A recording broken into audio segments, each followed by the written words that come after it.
উদ্দেশ্য আরিসা ইলিশ মাছের ডিম খাওয়া, কিন্তু রাস্তার পরিবেশটা এতই সুন্দর যে ভিডিও না করে থাকতে পারলাম না। পাশেই আছে সদরুদ্দিন ডিগ্রি কলেজ। ডিগ্রি কলেজের পাশে আমরা অল্প কিছুক্ষণ বিশ্রাম নিলাম। বিশ্রাম নেওয়ার পর আবার গন্তব্য শুরু করলাম আরিসা ডিগ্রি কলেজের সেই ইলিশ মাছ খাওয়ার জন্য। আসলে পদ্মার পাড়ে যাওয়া, নদীর পাশে বসা, এটা একটা অন্যরকম ভালো লাগার ফিলিং কাজ করে। আমরা মাঝে মাঝে এখানে যাওয়ার চিন্তা করি, কিন্তু প্ল্যান করি, কিন্তু হয় না। কিন্তু আজকে আবার মার্কেটিং কাজ অনুসারে করার জন্য আমরা একটু পদ্মা পাড়ে গেলাম। যাওয়ার পরে সেখানকার ফিলটা আসলে অনুভবটা অন্যরকম।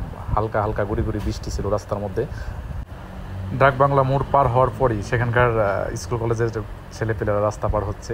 কিন্তু আমরা আমাদের সেই পুরনো স্মৃতি মনে পড়ে গেল। একসময় আমরা ঝাঁকে ঝাঁকে ধরে স্কুল কলেজে একসাথে যাওয়া আসা করতাম। কিন্তু এখানকার পরিবেশটা একটু ব্যতিক্রম। সেখানকার আজকে বৃষ্টি, গুড়ি গুড়ি বৃষ্টির কারণে স্কুল কলেজে পোলাপানটা একটু কম মনে হয় আসতে পারছে। খুব ভালো লাগলো দেখে, পরিবেশটা দেখে সেই ছোটোবেলার স্মৃতিগুলো মনে পড়ে গেল। রাস্তার দুই পাশে ধান শুকাইতেছে, এই পরিবেশটা আসলে একটু অন্যরকম। আর বৃষ্টি হলে তারা দৌড়াদৌড়ি করে ছোটাছুটি করতেছে ধানগুলো তার ঘরে তোলার জন্য।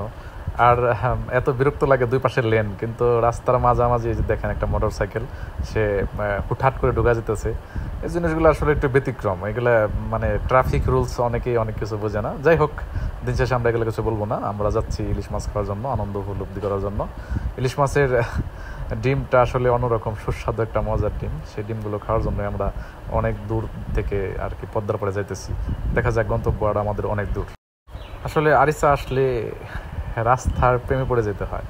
এখানকার রাস্তার দুই পাশে গাছগুলো আছে, খুবই সুন্দর। আর সবচেয়ে বড় কথা হলো এখানকার মানুষগুলো খুবই দরিদ্র এবং তারা খুবই অতিথি আপ্যায়ন করে। এখানে আমরা বেশ কয়েকবার আসা হয়েছে, তখনই মানে অতিথি মানে আমাদের যে অতিথি আমরা, তারা সেগুলো খুব সুন্দরভাবে আমাদেরকে গ্রহণ করছে। এমনকি হোটেলের সকলের ব্যবহার খুবই মনোমুগ্ধকর। আমরা খুবই মজা পাইছি সেখানে, এবং এনজয় করি খাওয়াটাকে। আর মানে টাটকা পদ্মার মাছ, সেটা তো মানে না বললে নয়। এটা এত সুন্দর তাদের রান্না, সেই রান্নাটা